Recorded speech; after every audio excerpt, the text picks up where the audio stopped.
ইমান নষ্ট হওয়ার থেকে বাঁচতে চারটি কাজ করবেন। এই চারটি কাজ করলে আপনি ইমানের উপর অটল অবিচল থাকতে পারবেন। আর যারা ইমানের উপর অটল অবিচল থাকতে পারে তারাই সবচেয়ে বড় সফলতা অর্জন করতে পারে। যদি আপনি ইমানের উপর অটল অবিচল থাকতে চান তাহলে চারটি কাজ অবশ্যই করবেন। আর যারা ইমান নিয়ে কবরে যেতে পারে আল্লাহ পাক রব্বুল আলামিন তাদেরকে এই দুনিয়ার সমান 10 দুনিয়ার জান্নাত তাদের আমলনামায় দিয়ে দিবেন। এজন্য ইমান হচ্ছে সবচেয়ে দামি জিনিস। যারা ইমানের মতো দৌলত পেয়েছে তারাই সাকসেসফুল ম্যান হতে পেরেছে। সুতরাং ইমান যাতে করে নষ্ট না হয়ে যায়, ওযু যেমন আমরা করতে পারি আবার ওযুটা ভেঙে যায়, ইমান নষ্ট হওয়ার কিছু কারণ আছে। ইমান যাতে করে নষ্ট না হয়ে যে বিষয়ে খেয়াল রাখতে হবে, চারটি কাজ করতে হবে। নাম্বার 1, 1 নাম্বার হচ্ছে চোখের গুনাহ কানের গুনাহ করা যাবে না। চোখের গুনাহ কানের গুনাহ যারা করে তাদের ইমান আস্তে আস্তে দুর্বল হয়ে যায় এবং মৃত্যুর সময় কালিমা নসিব হয় না।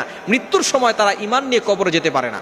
কিন্তু দুঃখজনক হলেও সত্য, বর্তমান ম্যাক্সিমাম মানুষ, ইয়াং পিপল বিশেষ করে, তারা সব সময় চোখের গুনাহ বেশি করে।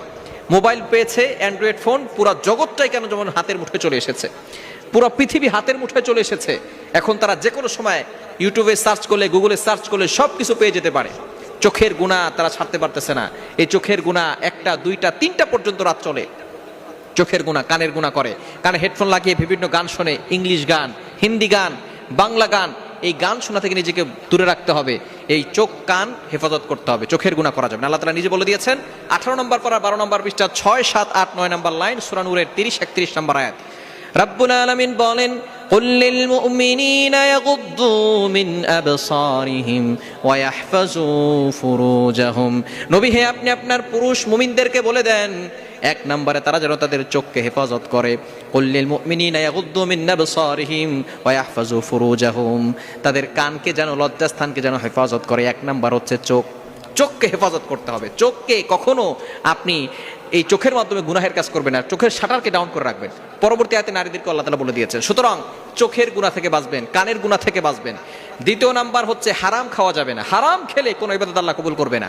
যদি ইবাদত কবুল করাতে চান, নামাজ পড়তে চান এবং আল্লাহর ইবাদত, আল্লাহকে সন্তুষ্ট করতে চান, তাহলে আপনাকে হালাল খেতে হবে। আকলুল হালাল, ইউর ইনকাম শুড বি হালাল, ইউর ফুড শুড বি হালাল, ইউর ড্রিঙ্ক শুড বি হালাল। আপনার অলওয়েজ হালাল হতে হবে, হারাম কোনোভাবেই খাওয়া যাবে না। 1 নাম্বার হচ্ছে আকলুল হালাল। সুতরাং চোখের গুনাহ করবেন না, কানের গুনাহ করবেন না। 2 নাম্বার হালাল খাবেন, হারাম খাবেন না। 3 নাম্বার নেককারদের সাথে থাকবেন, যারা সত্যবাদী নেককার, তাদের সাথে থাকার চেষ্টা করবেন। কেননা সৎসঙ্গ সর্ববাস, অসৎসঙ্গ সর্বনাশ, একটা কথা আছে আমাদের সমাজে।